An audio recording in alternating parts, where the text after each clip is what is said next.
আসসালামু আলাইকুম। আজকে বানাবো শুটকি মাছের ভর্তা। প্রথমে কতগুলো শুটকি মাছ নিয়ে নিলাম, 4টা নিয়ে একটা কড়াইতে দিয়ে ভালোভাবে টেলে নিব।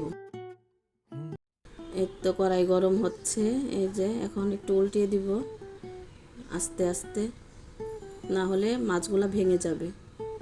এগুলা তো শুটকি, এই জন্য আস্তে আস্তে উল্টাতে হবে।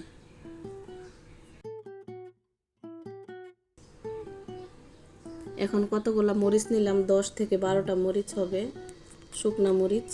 এগুলা বেছে নিলাম। 3টা পেঁয়াজ নিলাম, পেঁয়াজগুলা ভালোভাবে ধুয়ে নিলাম।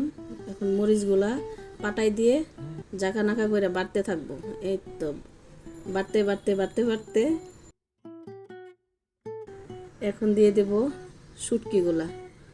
শুটকিগুলা ভালোভাবে বেটে নিতে হবে, যেন কাটা না থাকে। কাটা থাকলে আবার সমস্যা আছে।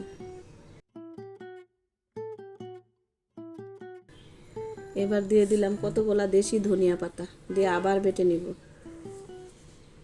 অবশ্য শুটকি ভর্তা সবাই পারে বানাইতে, তারপর আজকে দিলাম। ভালোভাবে বেটে নিতে হবে। এখন দিব পেঁয়াজ, 3টা পেঁয়াজ কুচি কুচি করে দিয়ে দিলাম, কিউব করে কাটা। লবণ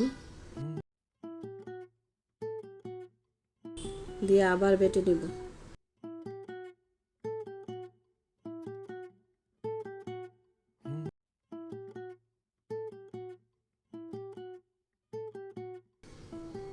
পেঁয়াজগুলো ভালোভাবে মিশাতে হবে। এই যে আবার বেটে নিচ্ছি। এই তো হয়ে গেছে আমার শুটকি মাছের ভর্তা। এই যে আমার শুটকি মাছের ভর্তা।